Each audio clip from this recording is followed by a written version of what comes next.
City life style ఇదో స్వర్గసీమ. నిద్రపోని నగరంలో అర్ధరాత్రి దాటిన అంతులేని వినోదం, ఉల్లాసం. పూర్తి వివరాలకు చదవండి రేపటి సాక్షి హైదరాబాద్ ఎడిషన్. చంద్రబాబు నాయుడు గారు ఎన్నికల ముందు చెప్పినవన్నీ కూడా నిజాలు కాదు. ఈ రాష్ట్రంలో జగన్మోహన్ రెడ్డి గారికి వారి ప్రభుత్వంలో ప్రజా సంక్షేమాన్ని గొప్పగా చేస్తున్నటువంటి దానిని ఈర్ష్యతో చూడలేక వారి శాసనసభ్యులే చెప్తున్నారు, శాసనసభ సాక్షిగా మా ప్రయత్నాల వల్ల ఇంకొక 1,00,000 కోట్ల అప్పులు దొరకకుండా చేశాం అనేటువంటి మాటలు కూడా విన్నాం. ఇది రాష్ట్ర ప్రజలకు చేసిన ద్రోహం కాదా? అప్పులు మీరే చేశారు. మీరు చేసిందే 22.5% మీరు చేస్తే 13.5% అప్పులు పెరిగాయి. అది కూడా కరోనా సమయంలో. ఒక వైరల్ ల్యాబ్ కూడా లేనటువంటి ఈ రాష్ట్రంలో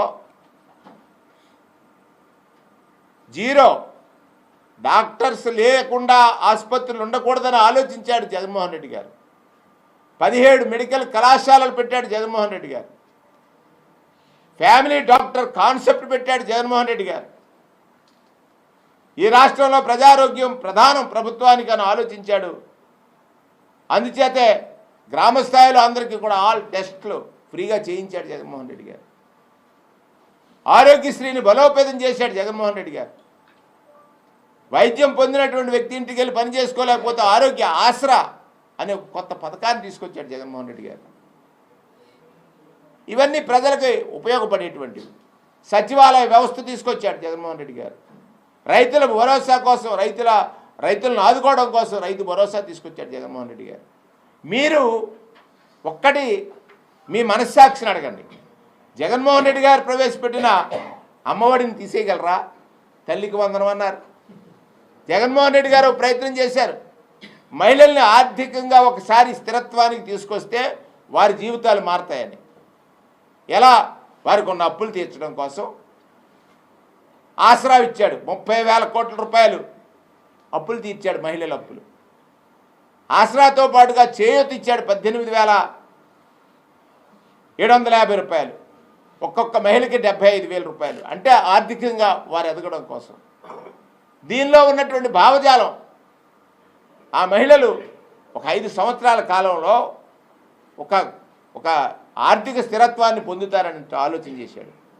అలాగే విద్య మాత్రమే పేదరికానికి సరైన ఔషధం అని ఆలోచించాడు. కేరళ రాష్ట్రం అభివృద్ధి చెందిందనంటే అక్కడ ఇంగ్లీష్ విద్యను అందరూ నేర్చుకున్నారు, ప్రపంచవ్యాప్తంగా వాళ్ళందరూ కూడా వెళ్తున్నారని ఆలోచన చేశాడు. ఇంగ్లీష్ మీడియం తీసుకొస్తానంటే మీరు పేదలను పేదలుగానే ఉంచండి అన్నారు సోషల్ ఇంజనీరింగ్. ఇవాళ చూడండి, ఇటువంటి గొప్ప ఆలోచనలతో ఆయన చేసినటువంటి పాలనని ఎలాగ నిర్వీర్యం చేయాలన్న ఆలోచనతో ఆశ చూపారు మీరు. సూపర్ 6 హామీలు ఇచ్చి, ఆశ, మానవుడు ఆశాజీవి. పేదలు అనుకున్నారు మీ ప్రభుత్వం వస్తే జగన్ గారు చేసిన దానికంటే గొప్పగా చేస్తారన్నాడు చంద్రబాబు నాయుడు గారు. వచ్చిన తర్వాత మీరు ఏం చేశారు?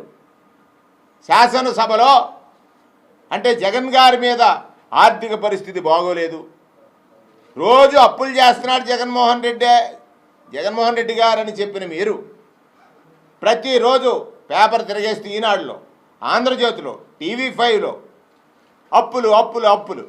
మీరు అప్పు చేయకుండా పాలన చేశారా? 5 మాసాల్లో 59,000 కోట్ల రూపాయలు అప్పులు చేశారు. 5 మాసాల్లో 59,000 కోట్ల రూపాయలు అప్పులు చేశారు. నిన్న బడ్జెట్ ప్రవేశపెట్టినటువంటి సమయంలో మీరిచ్చినటువంటి సూపర్ 6కి ఎంతెంత ఎలికేట్ చేశారనంటే 10,000 కోట్లు అవసరమైన రైతులకు 1,000 కోట్లు, 13,000 కోట్లు అవసరమైనటువంటి తల్లికి వందనం 5,000 కోట్లు, ఇంకా మహిళలకు ఇచ్చేటువంటి 1,500 రూపాయలు అయితే దాని గురించి ఊసేలేదు. ఇలా ఒక్కొక్క హామీని తీసుకుందాం. హామీలు అంటే ఏంటి? ప్రజాస్వామ్యంలో ప్రజలకు నాయకుడు చెప్పిన మాట అమలు చేస్తాడనేటువంటి నమ్మకం. అది రాజకీయ చరిత్రలో, ఆంధ్రప్రదేశ్ రాజకీయ చరిత్రలో చెప్పింది చెప్పినట్టుగా 98% అమలు చేసినటువంటి నాయకుడు జగన్మోహన్ రెడ్డి గారు. 98% ఎగవేసేటువంటి పరిస్థితుల్ని క్రియేట్ చేసుకుని మాట్లాడేటువంటి నాయకత్వం మీది. ఇవాళ వైఎస్ఆర్ కాంగ్రెస్ పార్టీని ఏ విధంగా నిర్వీర్యం చేయాలి, జగన్మోహన్ రెడ్డి గారు రాజకీయాల్లో అంటే వారి తల్లిని, వారి చెల్లిని, వారి కుటుంబాన్ని అంటే మీరే సోషల్ మీడియాలో ఒక ఫేక్ అకౌంట్స్తో మీ వాళ్ళే పోస్టులు పెడతారు, అది జగన్మోహన్ రెడ్డి గారి మీద నెడతారు.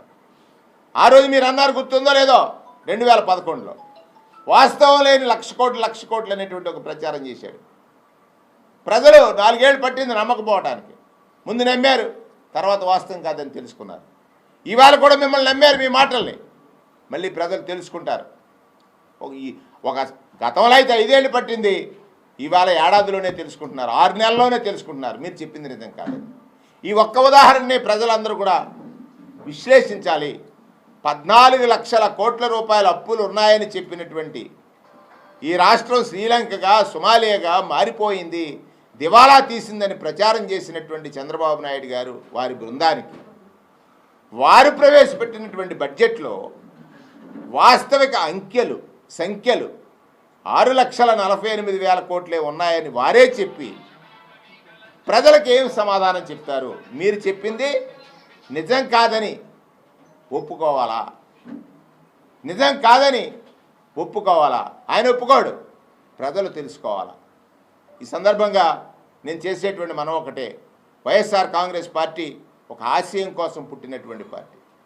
బీసీఎల్ని, ఎస్సీఎల్ని, ఎస్టీఎల్ని, పేదల్ని, అగ్రవర్ణాల్లో ఉన్న అందరినీ కూడా ప్రభుత్వ అవసరం ఎప్పుడుంది, ఆ అవసరాల్లో ప్రభుత్వం వారికి ఎలా అండగా నిలవాలి అనే ఏకైక లక్ష్యంతో పనిచేసేటువంటి పార్టీ వైఎస్ఆర్ కాంగ్రెస్ పార్టీ.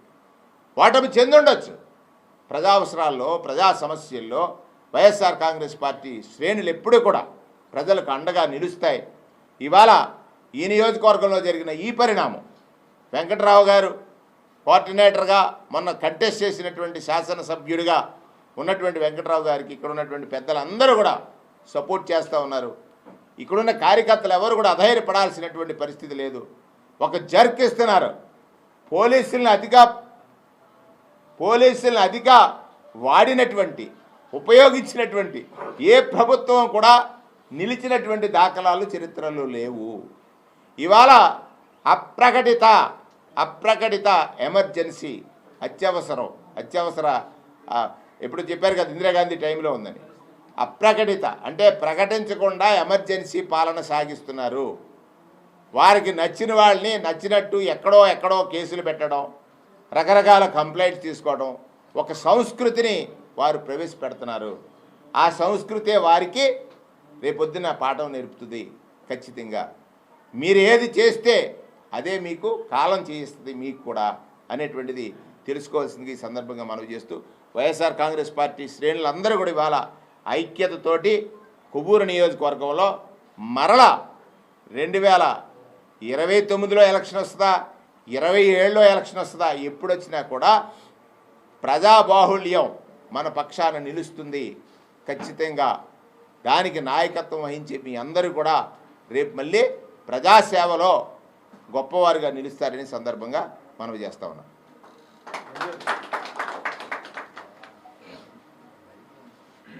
నేను అడుగుతారా ఎంత 10 నిమిషాలు